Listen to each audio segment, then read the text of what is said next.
You live pictures right now, Chrystia Freeland, former Deputy Prime Minister, coming into the cabinet swearing-in ceremony right now as well. Let's see. Ms. Freeland, may I? We're just live on CP24. You've been a close personal friend of the Premier's ever since the COVID-19 pandemic. Tell me about why you wanted to be here today for the swearing-in ceremony. I had a great meeting with the Premier in his house just yesterday. And you're right, the Premier and I struck up an unusual friendship during COVID.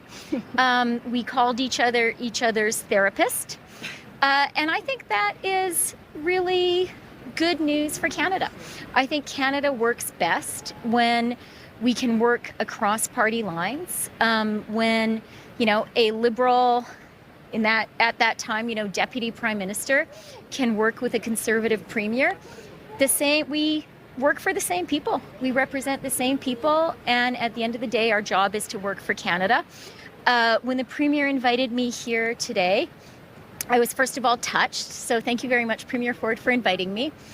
But I also thought it was important for me to be here to show that at this time when we're facing a real challenge from the United States, that Canada is united, strong, and smart, and that across all parties, across all levels of government, we're going to work together.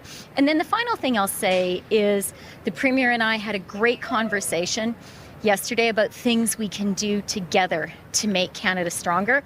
I never thought I would say this sentence, but interprovincial trade has become sexy. And I had a conversation today with Premier Tim Houston of Nova Scotia, who's a leader on that issue too. I'm really excited about our opportunities to make huge progress on interprovincial trade, in the next few days. That's our best answer to Donald Trump on building trade corridors across the country. So I'm really happy to be here. Congratulations, Premier Ford. A quick follow-up, Minister Freeland. When you talked about the therapy session that you and the Premier had yesterday, what did that entail, and what was the conversation surrounding the Trump tariffs? Because the Premier's been quite clear that's his number one focus right now, as it should be for the entire country.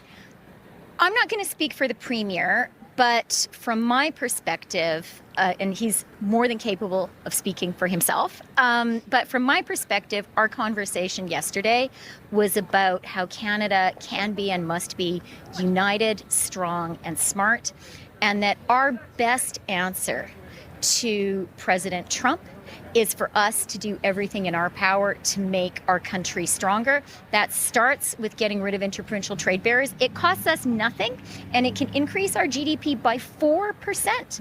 That's actually as much as the U.S. tariffs will cost our economy. So we can immediately make up for it. And we also talked about trade corridors and the importance of the provinces, the federal government working together to get our resources out of the ground, to get things built in Canada, and to diversify the markets we sell them to. Thank you for your time. Appreciate it. Thanks a lot.